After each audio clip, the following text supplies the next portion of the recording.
Hi, I'm here at the Millionaire Corner, and I'm talking with Cathy McBreen, who's the president of Millionaire Corner, and today we're going to be talking about the Millionaire Investor Confidence Index. Cathy, how are we today? Hi, Heather. How are you? Good, good. So, Cathy, give me an overview about what the Spectrem, Affluent, and Millionaire Investor Confidence Indices are.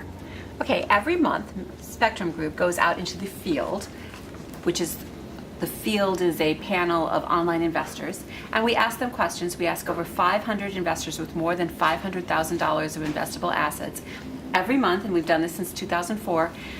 What they're thinking about. Are they worried? Are they concerned? Half of these investors have over $1 million, and half of them have from $500,000 to $1 million. And these people are important because they are the ones that kind of impact, other than institutional companies, but they're the ones who have assets that are actually invested in the markets. Okay, what were the results for the month of October? Really bad. Ooh. Really, really low. Really a huge drop in the investor confidence this particular month. It actually dropped, the overall rate dropped from what we call an 8 to a -4. An 8 is sort of like neutral territory, but it fell into the bearish territory. And that was for the Affluent index, and the affluent people are the ones with $500,000.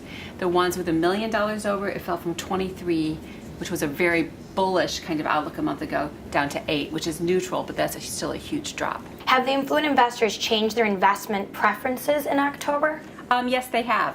Last month, everybody was gung-ho to invest in the stock market, and that's dropped substantially this month. Last month, 40.7% of investors were going to invest in stocks.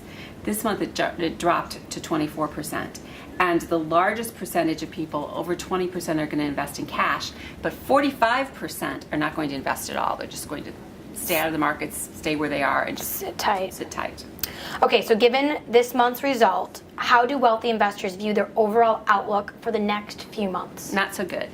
There's a lot of uncertainty in the markets. Like I said, they're really worried about what's going to happen. The factor most influencing their attitudes right now is the stock market. So they don't even really blame it on the government, even though they technically, I guess, could. But they really don't feel that they trust the stock market right now. Thank you, Cathy, so much for meeting with us today. So make sure you stop by MillionaireCorner.com to check out more about this month's indices. I'm Heather Kiley. Thanks so much for watching.